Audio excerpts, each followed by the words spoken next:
Hello my friends and welcome to another ASMR video. In today's video I'm going to be looking at an issue of Shoot magazine, which is from the 5th of September 1992. I will apologise straight off the bat that I feel pretty rubbish at the moment. I've had a bad cold for the last maybe 4 days probably. There may be some coughing involved at some point, which I'll try and do as quietly as possible. And let's take a look at this magazine, and I'll try and talk perhaps a little bit less than I normally do. Okay, so this is from the 92-93 season, right at the start of the season. It's the first season that I started to watch football, and of course the first season of the Premier League. Those two things are just coincidence. I didn't like it just because it became the Premier League. It's just I was at the age where football then became a thing, and I started to take an interest in what my friends liked at school. So yeah, 92-93 is like proper nostalgic for me. I love almost anything about it really, and this is one of them. So we can see on the front cover we've got Ipswich Town, Ipswich, the Supermen of soccer. Ipswich have just been promoted to the Premier League again after a 21 or something year absence, which is great for me because I think I've said this in a previous video, but I see the teams that were in the Premier League when I grew up, your likes of Ipswich, Coventry, Southampton, Leeds, and even to a lesser extent teams like Oldham, definitely Sheffield Wednesday. I'd like to see them in the Premier League. That to me is the real top flight, even though history does not show that at all for some of these teams, but it's how I see it. So it's kind of like a bit of nostalgia. Italy, Ipswich being back in the Premier League, so congratulations to them, especially getting 2 promotions on the bounce. But this kit, and I think this is Chris Cormier, I don't know who that is. I think that's Chris Cormier, who went on to play for Arsenal. The kit with the sleeves that are white against the blue, and I think the collar's quite nice as well. I think that might be the collar that Man United had as well, with the laces, shall I say. So much for me not talking about too much in this video. Okay, we've got 3 posters as well. Rangers, who were absolutely at the top of their game in 1993, and Liverpool, who definitely weren't, but at the time probably were seen to be one of the biggest challengers for the league, possibly. I mean, this is still only 3 years after they last won it, which obviously lasted another,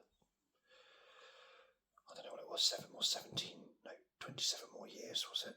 Something like that. So, and they were parading the FA Cup as well. And we've got David Platt, sponsored by a yogurt for Juventus.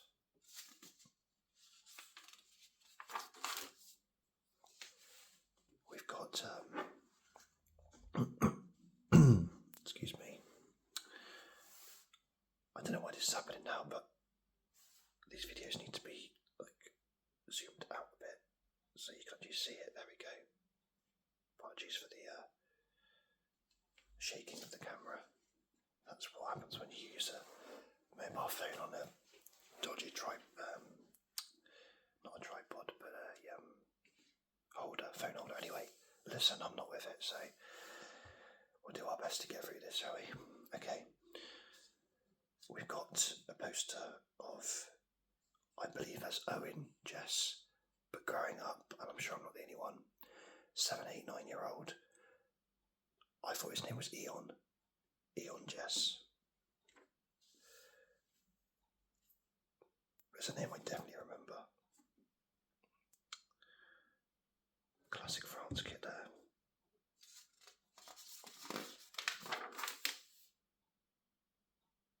I thought that was Gaza. Or is it Gaza?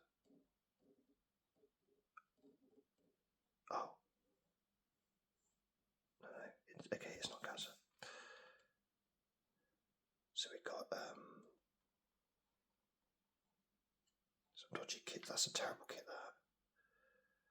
We've got Klinsmann, possibly diving, we don't know.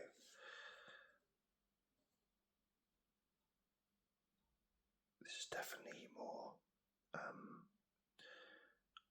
older than I thought it was at the time. This is definitely older than the equivalent in Match, aimed at more, older children, pre-teens, whatever. I agree with their kids thing there. That's not a very nice kit, but actually it's quite nice.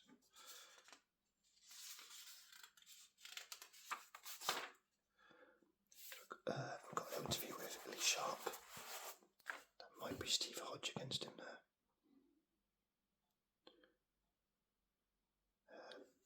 Lee Sharp was a very good player.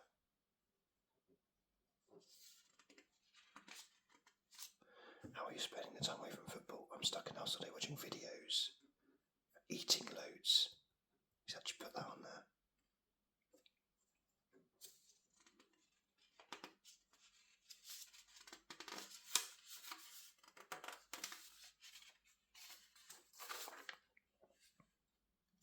Council not playing for Leeds there. Like that Wimbledon kit.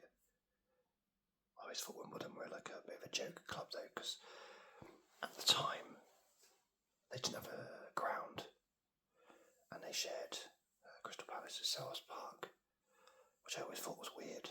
It happens a lot in Italy, but the fact they had to sort of rent it was just, for a Premier League team, was crazy. And the fact that I'm pretty sure, and that kind of proves my memory right, they didn't have a sponsor even. I thought, how can they not have a sponsor?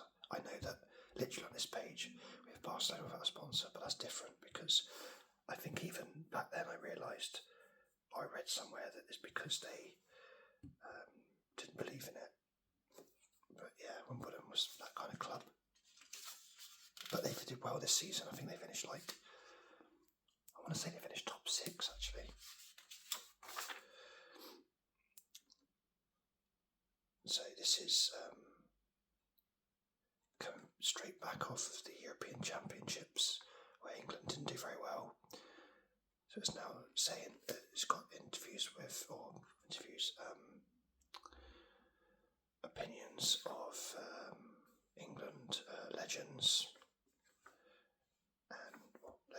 and John Bashnu, and then Shoot's own opinion. And then we've got the total verdict at the end.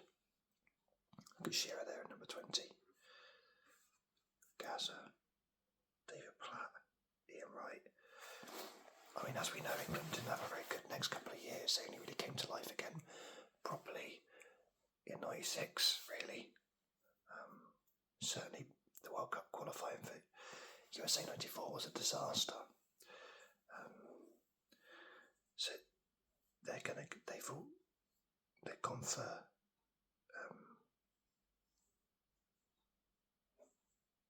a sweeper system, Mark Wright.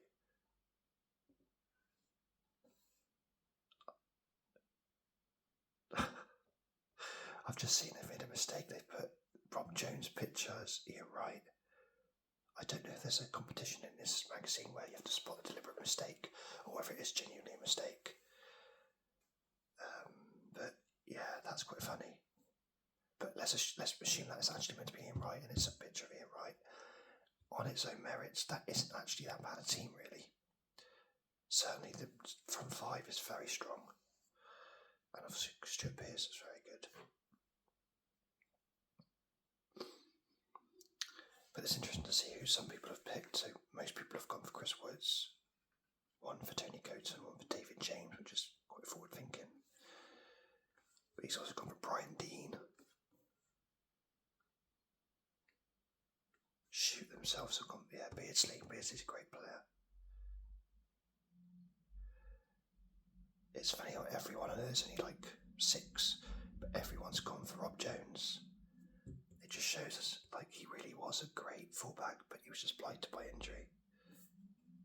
I think in the end it ended up being someone like Tony Durigo or someone like that, maybe.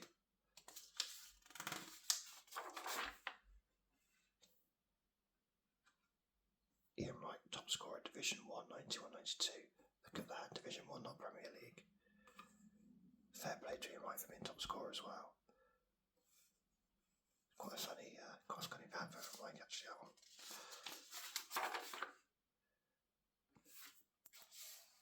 So we've got Gary McAllister there. Actually, I just want to come back to something I forgot to mention. I saw in the other article just now. So it just come back to me.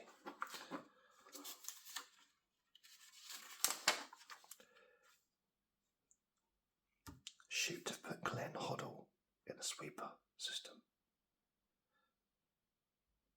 because he plays for Swindon as sweeper, which, by the way, wasn't in the Premier League at this time. And at 34, if you keep on playing for England.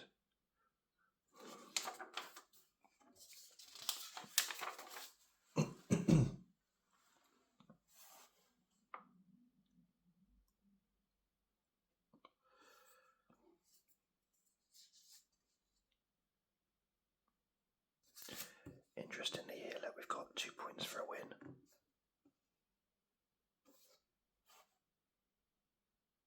Romania have done well. God, they beat Wales 5-1. It's interesting actually because in the second leg it was really close and Wales nearly actually qualified. But Romania, of course, went on to have a very good World Cup.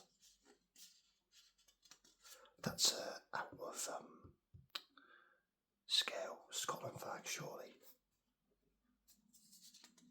What the hell was that? For Wales.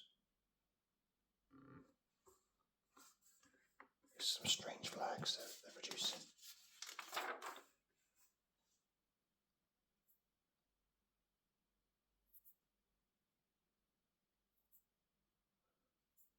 So it says, in our August 22nd issue, we asked whether you thought goalkeepers would be in danger of serious injury because of the new back pass rule.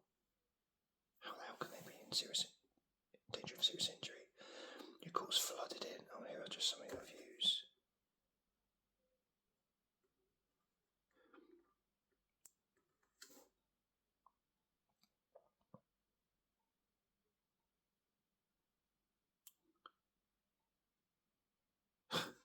Goalkeepers get paid so much, I don't see the problem with all the money they're raking in. What's a few broken legs? So I guess the problem they thought then would happen would be that... Actually, I just realised you probably can't read that very well, can you? Apologies for that. So basically,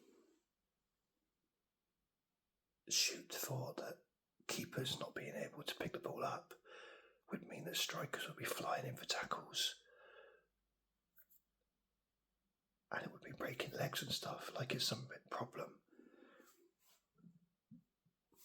I don't wish to have a go at the magazine or anything, but I would say the back pass rule is probably the only good rule that's been introduced in football in the last probably 30-35 years. How the bloody hell is Shoot complaining about it and making it into a negative? Honestly, Shoot, for God's sake, grow up, man. How boring was football before the back pass rule?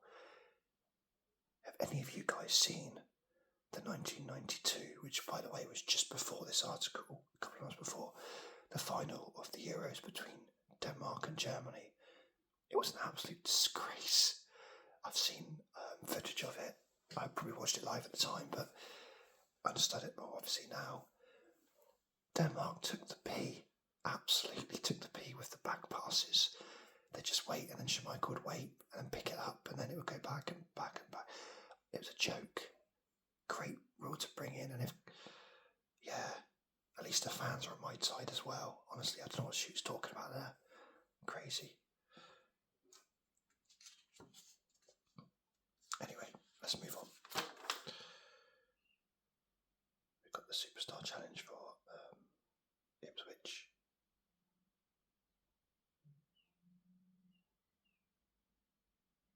Recognise a few of these names. Oh, that's the kit. I do like that kit. Alert. There you go. Got matching laces.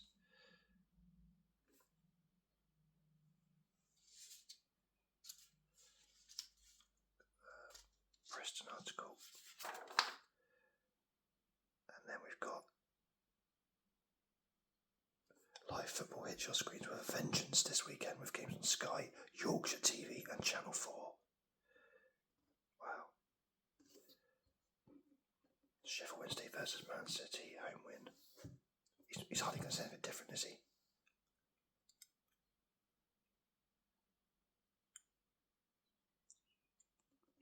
Man United Leeds, good game. Leeds looked off the edge of their Lancashire rivals, and you don't have to be a genius to work out one of the reasons why. Eric Cantona. Instead, Eric went to Leeds. The rest is history. Well, history's about to change even more because obviously I didn't understand it at the time, but now I'm older. I'm like absolutely gobsmacked that Leeds would sell Cantona if he was that good to Man United, their rivals, for £1 million.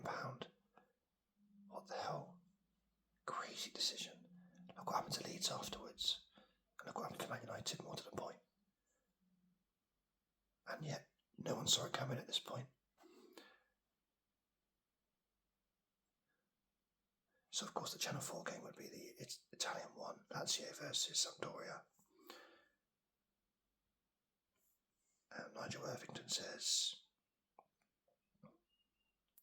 I'm not sure about the introduction of televised football from Italy. There's too much soccer on the box as it is. And I'd much rather watch Arsenal v Liverpool because I know I'd be guaranteed an all-action match.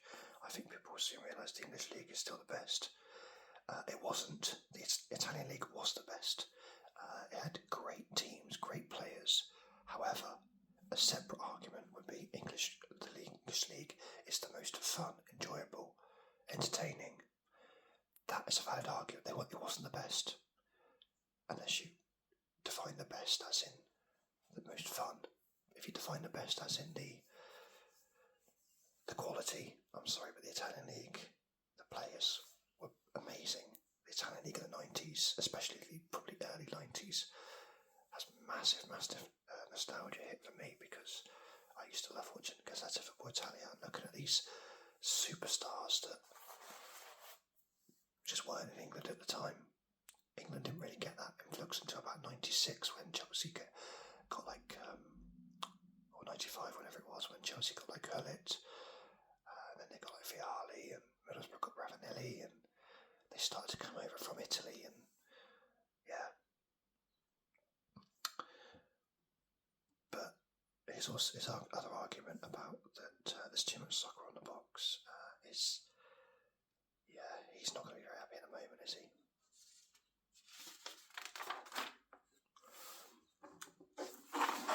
On this page we have another one of these great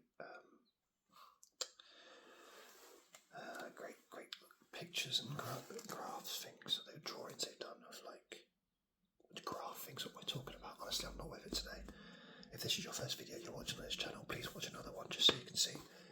I sometimes do know what I'm talking about. Right, okay, not the best picture, we've got a lot of glare there, but I like those drawings of how a goal went in. Really nice. And of course you get the picture to match. Nice little poster. Especially as it was not even a recent one, it's like from, I think that was the either the 86 or 89 Everton final. Oh, it says up there, 86, okay.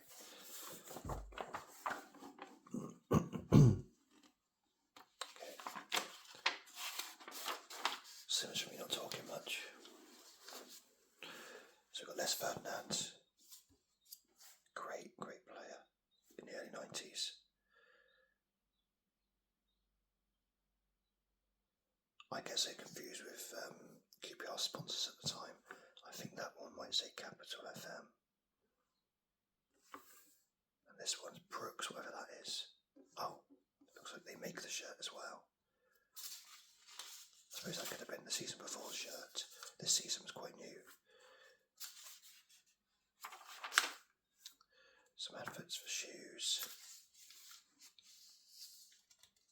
VIP Day Out at Hearts. Random. Oh, a nice. Just as I was talking about it before. Platti's Club by Club Guide to Serie A. Live football from Italy makes its Channel 4 debut on Sunday. Oh, wow. This is why we've signed up Juventus star David Platt for an exclusive series of articles. There's 18 teams in the league. Platt's top 5, well, he's going to say Juventus number 1, of course. But really, AC Milan were the team to beat. So let's see which teams I've heard. Brescia, Giorgi, Hagi, of course. Oh, they've signed him from Real Madrid. I didn't know he played for Real Madrid first. Obviously, he had an amazing World Cup in '94 and he went to Barcelona, or he was already there, I can't remember.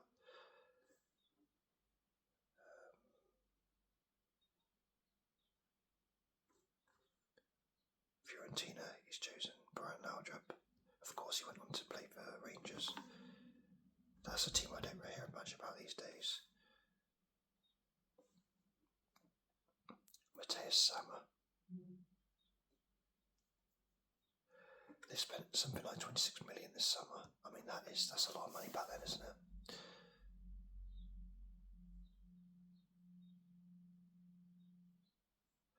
Look what he says about Juventus. With such a multi-talented squad of players, I'm sure we'll be among the favourites for the major honours this season, and I'm confident I will play my part, despite suggestions I could be spending quite a bit of time on the bench. He's having a go at people who've had that opinion. He's fighting back. Vialli, of course, Juventus. I'm not sure Platt did stay at Juventus very long, though, because I seem to remember him at Sampdoria. Of course, Gaza just signed for them, but I'm not sure how much he played that season, because he obviously... Oh no, hang on. He's just had a season off, hasn't he? After the FA Cup final 91. So maybe now he's back into fitness. Well, I'm pretty sure I'm sure I read somewhere that Alessandro Nesta, when he was a youth team player, broke Gaza's leg in training. Wow, Milan, they've spent 32 million.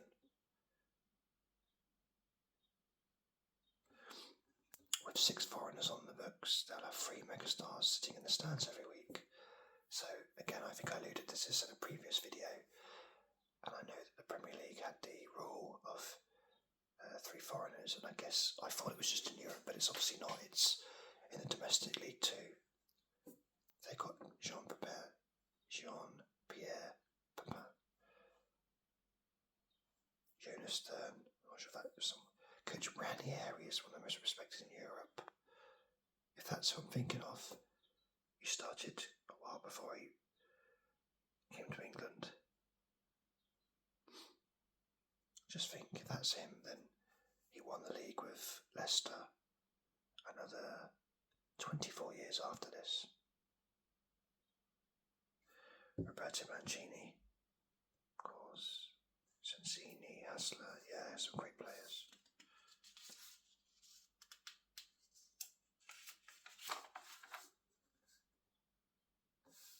Paul Merson, nice little quiz here.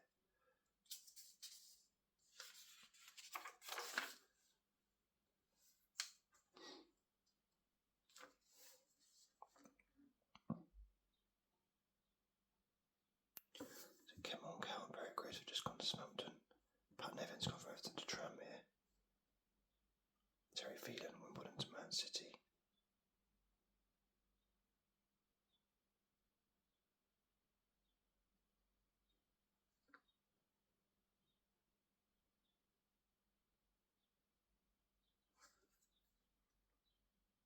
Oh my goodness me. So this is only 2 years ago. So this is 1990. It says tragedy at York, where David Longhurst collapsed and died on the pitch. Dear oh dear.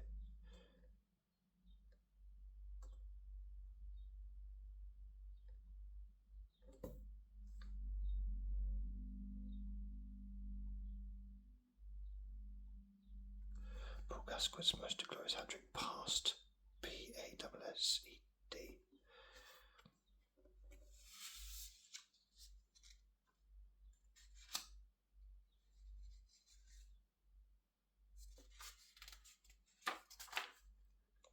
So Greaves, he's calm again.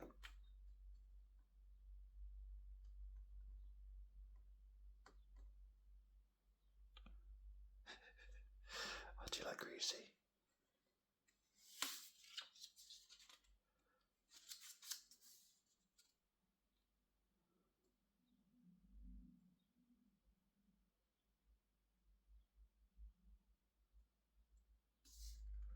Got some fixtures coming up. Liverpool, Chelsea. Tottenham, Everton, Wimbledon. And then on Sunday, Man United, Leeds. Big game.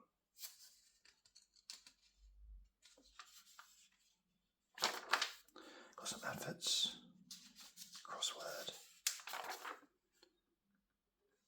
A bit about Jean-Pierre Papin. Let's get that right this time. We got a picture of him there, looking very French.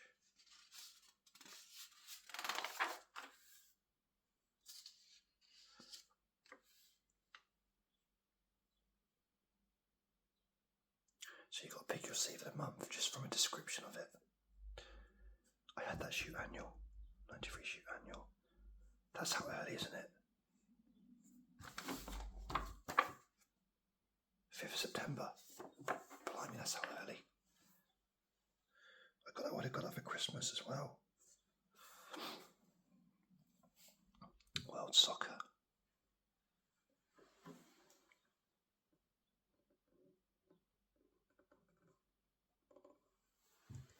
Good magazine though. I've got one for a video coming up as well, World Soccer, so look forward to that at some point.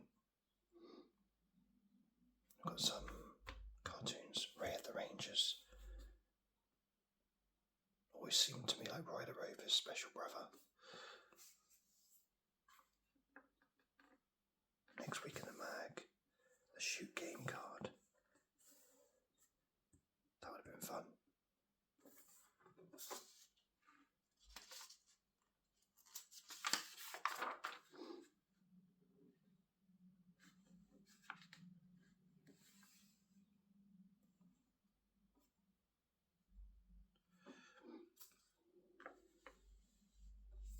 Another quiz.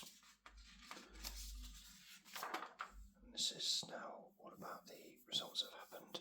So that was the first ever televised Premier League game, Forest and Liverpool. We always start with the Sunday because these magazines came out on a Tuesday, Match and Shoot.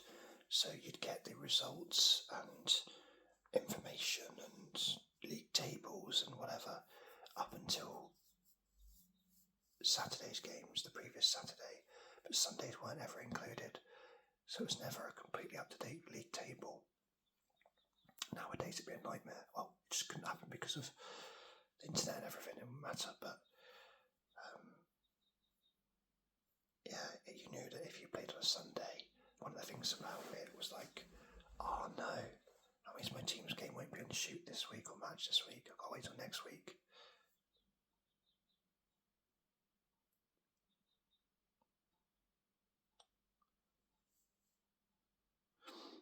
Man United didn't have a really good start to the season, did they, considering they went and won it. They lost away to Sheffield United on the first day. I remember that, because Brian Dean scored the first Premier League goal. And they lost 3-0 home to Everton there.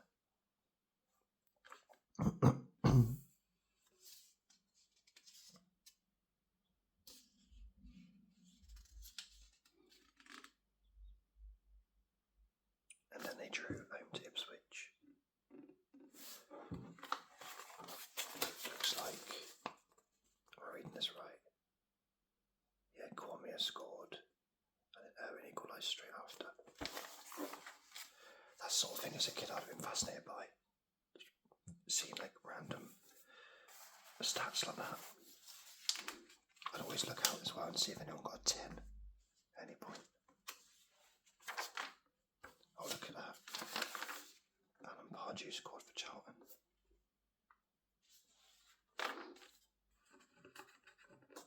More results here. Oh, Rangers and Celtic. Look at that. Saturday, 3 o'clock, Rangers Celtic. Not even on TV.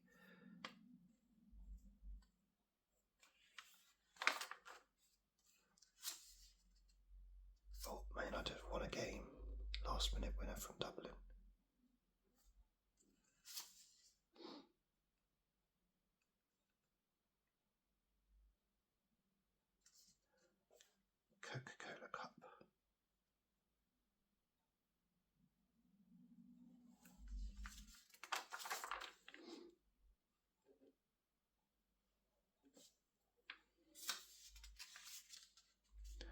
because of my lack of TV channels, and my mum didn't ever buy a newspaper. A lot of the time I'd only find out these results on the Tuesday. Like, it could have been a week before that, unless someone mentioned it at school. Crazy, isn't it, really, to think of that?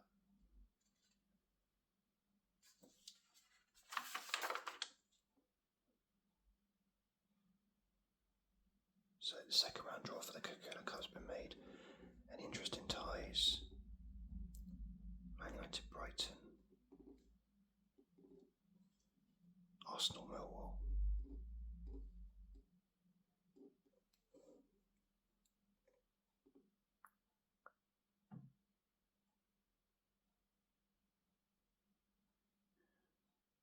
Newcastle, Middlesbrough.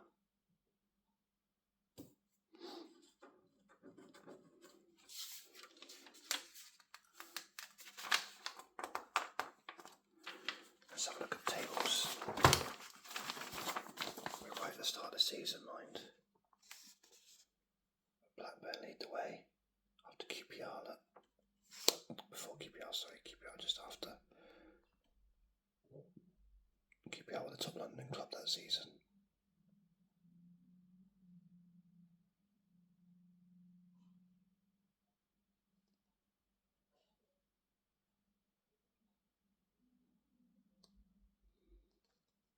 Interesting table, look at that.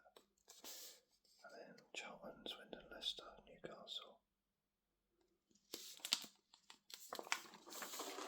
Apologies if you couldn't read that very well. And we've got John Williams poster, who was the flying postman? I got mixed up. But it says, there you go. Former postman Williams was quick to deliver the goods in the Run Below Sprint Challenge final last season. Yeah, he was really fast.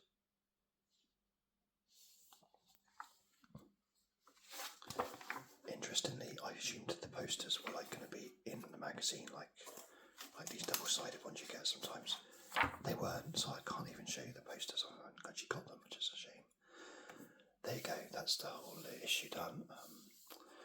So much for a short issue, but episode video, let's get the words right. Okay, on that note, before I confuse you guys even more, I just want to say thank you for listening, thank you for watching, and I'll see you on the next video. Cheers.